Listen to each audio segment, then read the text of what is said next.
So I feel like I've brought this up vaguely in some previous videos. I don't know when this is going to come out in relation to the ones I have already recorded. But in any case, I have this belief, this theory before that the errands are, and I'm not trying to like say like, oh, they suck and I'm much better. Well, like they don't entirely know what they're doing when it comes to several implications in their work. For example, this screen cap that my friend posted on Twitter a couple weeks ago now. Stopelt on the Warrior Cats forum asked Kate if she believes that Bramble Star is abusive, and Kate is staunchly against that idea. Here's a screen cap. I'm gonna post it in the video, which is quite simply BS if we've all seen the recent Moon Kitty video, or if not, if you just read Warrior Cats in general. I think that most adults or close to adults with an average reading comprehension is able to tell that what he does is abuse. He exhibits abusive behaviors and does certain tactics to manipulate and hurt Squirrel Flight as well as the cats around him. He is an abuser, and it's not just an opinion at this point. It's not just like, oh, a popular YouTuber said this, so it has to be, everyone's believing that now. But no, it's true. And what messes me up is how the errands clearly did not intend this. And we know this because there's actually been abuse that was intended to be written with Rainflower and Crooked Star. And it was clearly more evident in the story, to be fair. Like, yeah, no shit. No, of course she's abusive. But it's clear with the way that the errands have responded to criticism regarding Thistleclaw and now Bramblestar regarding their behaviors. It's clear that they did not intend for them to be abusive, and they did not think that they were writing abusive characters, but they certainly were. And I think this goes in par with a lot of other things, such as the ableism that takes place in their series. For example, with Sandstorm in a recent book saying that if Squirrel Flight were to survive, she would be heavily injured and disabled, and who would want a life like that or something. I know for a fact they aren't trying to make Sandstorm out to be this big jerk. They aren't writing her to be a cat with ableism in mind. That is just quite simply what they believe, is that Squirrel Flight would not want to continue living if she was disabled, which is a really, really horrible mindset to say, especially in children's books. Like all this abuse and stuff, I don't think that they're purposely trying to push this message, but they are.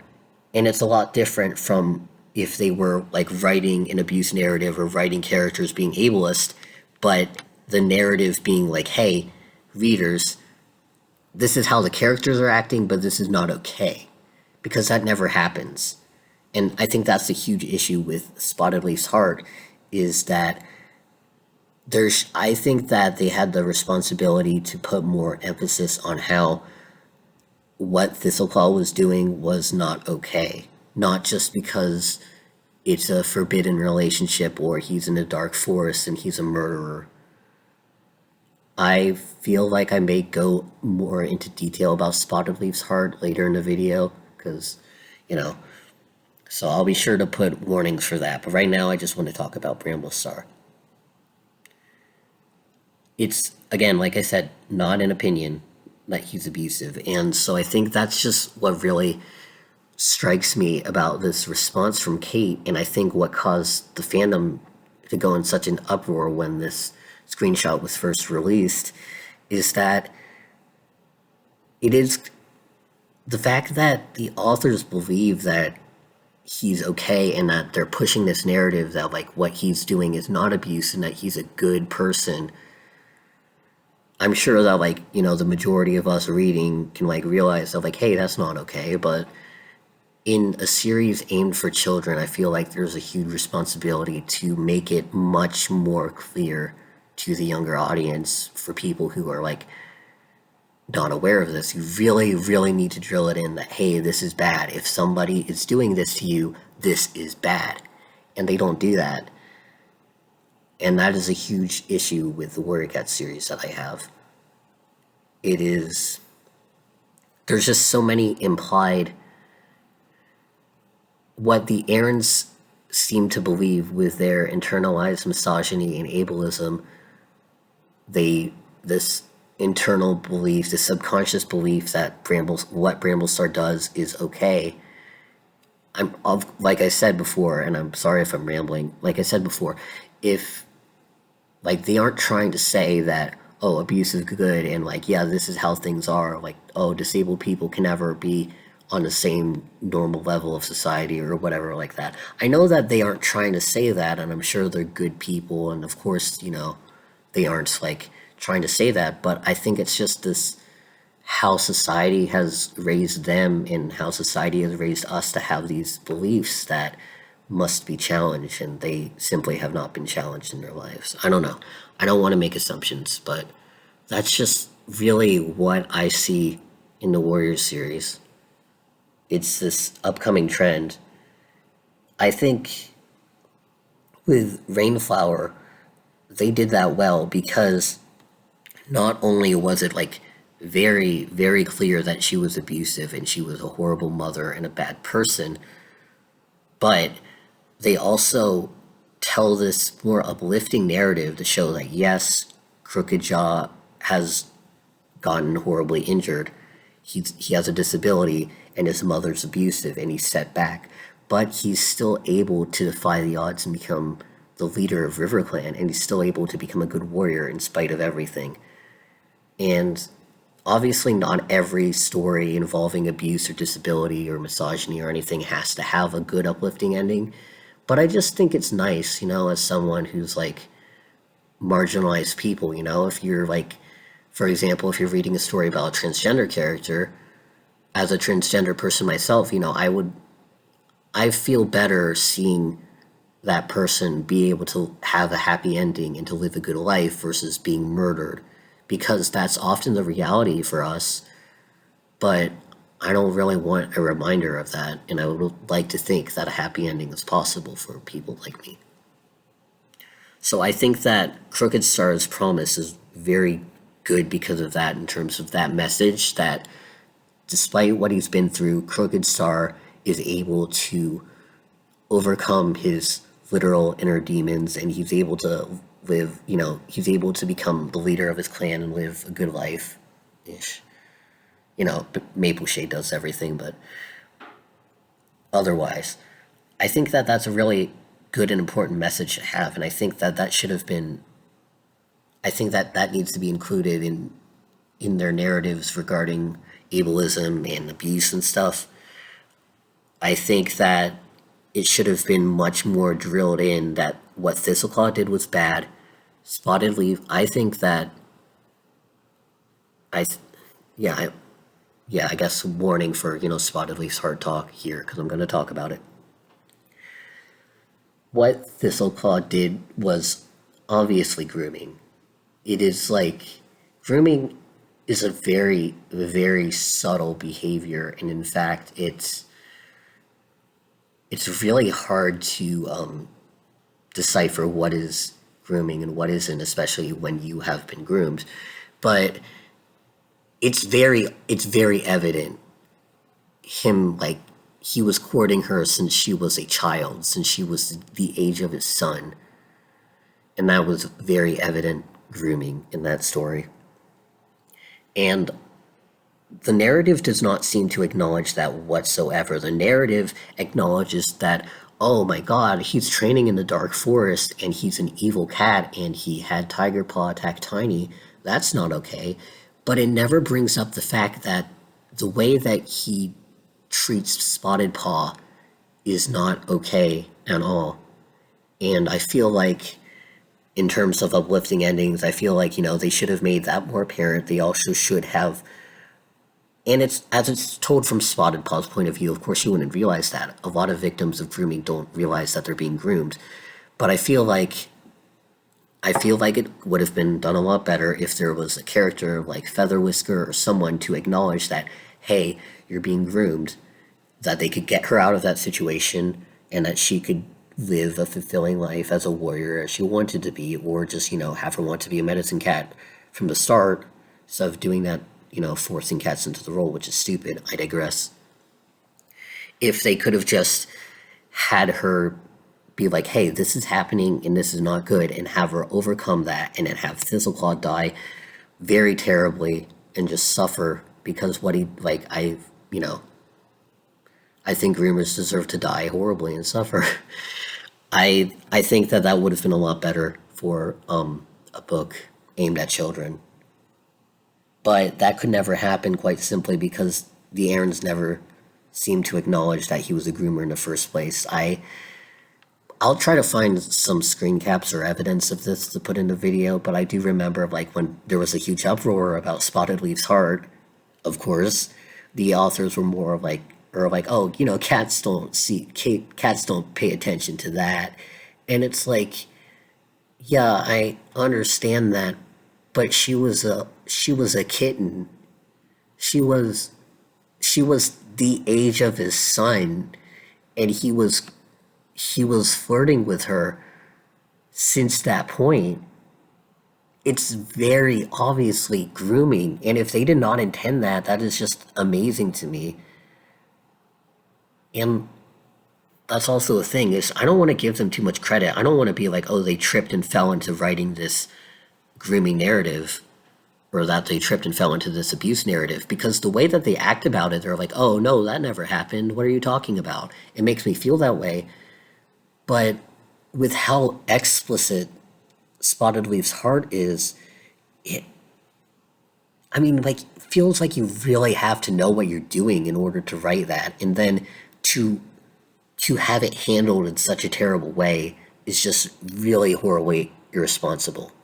It is, whether they knew that they were doing that or not, but if they knew that, I think that's extra messed up, especially, again, in a kid's book, because this series is aimed towards kids. I started reading it when I was like 10. I'm sure a lot of us started reading like 9 to 12 or something.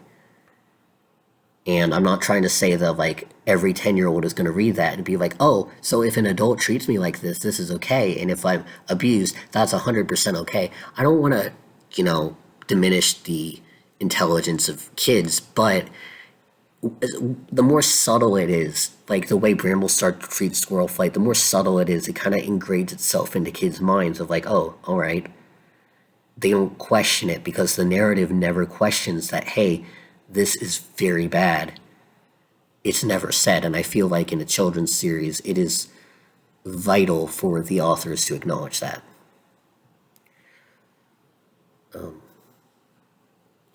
I believe in Squirrel Fight's Hope, as it's told by Squirrel Fight's point of view, and they do have Bramblestar come off more as an antagonist, not simply due to his abuse, but just, the way that he acts towards his sisters and how he's a leader. He's like very evidently an awful person, a bad leader, a bad mate.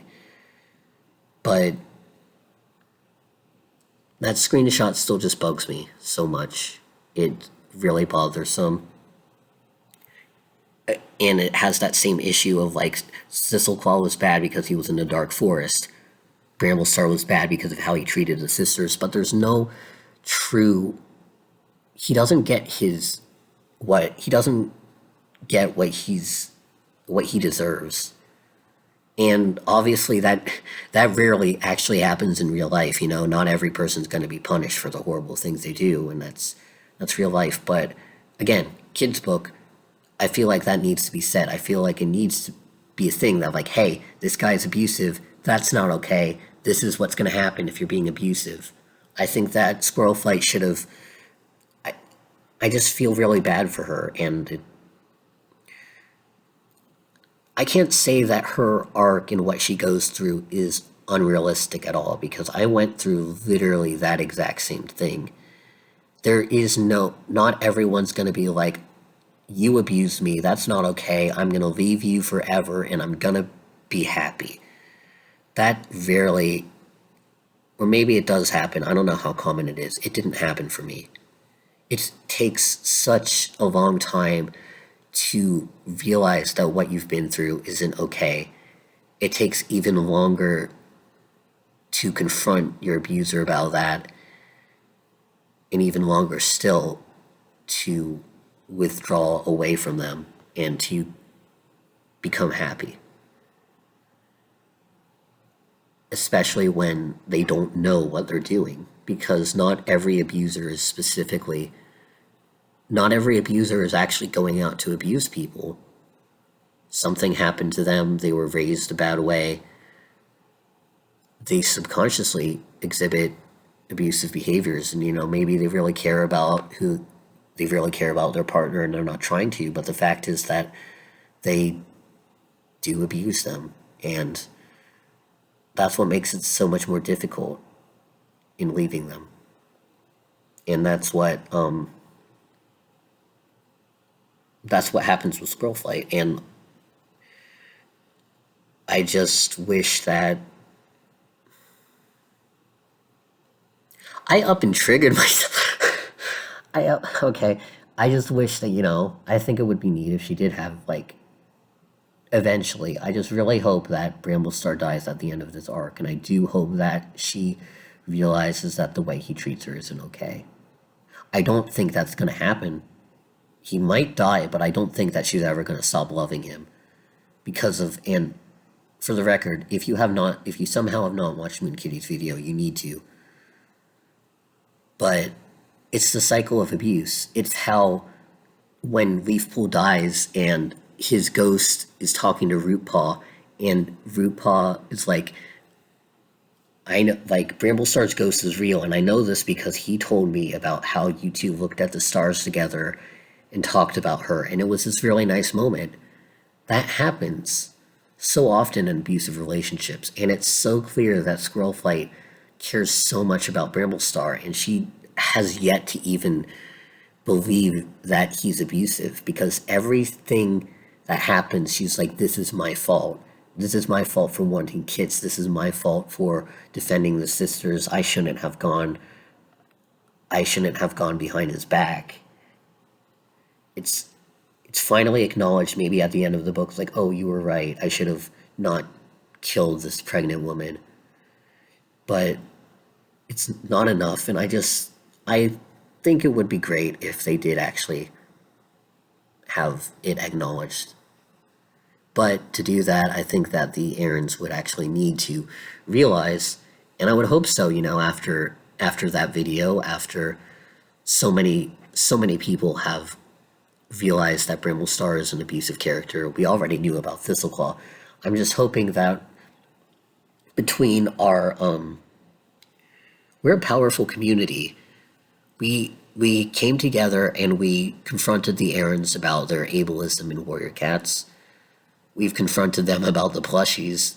Their entire website is so much more dedicated to the fans than almost any other fandom or any other, like, anything that I've seen. I think that we have a chance with this, and I think that there is hope that they will realize the implications of the writing. I think that if we can talk to them about this, they will realize that, hey, you are, whether you realize it or not, you are writing and normalizing abuse and misogyny and ableism in your books.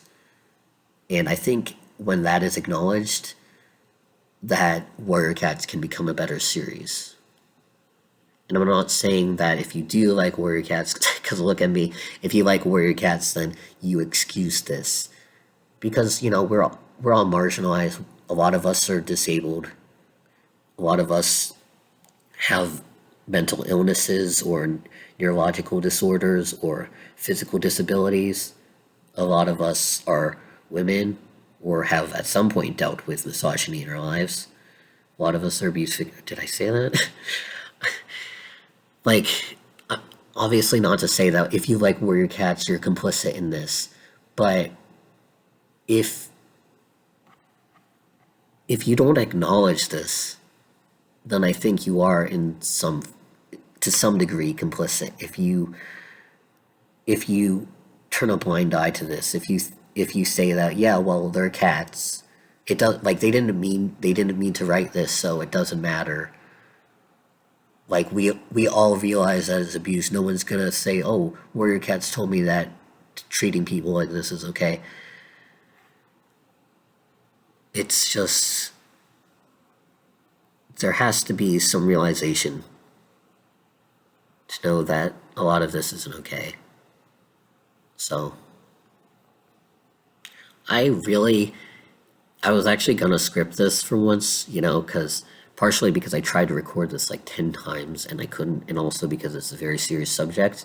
And I scripted like a paragraph and then I just started ranting. So I apologize if this is just totally all over the place, but I just wanted to say this.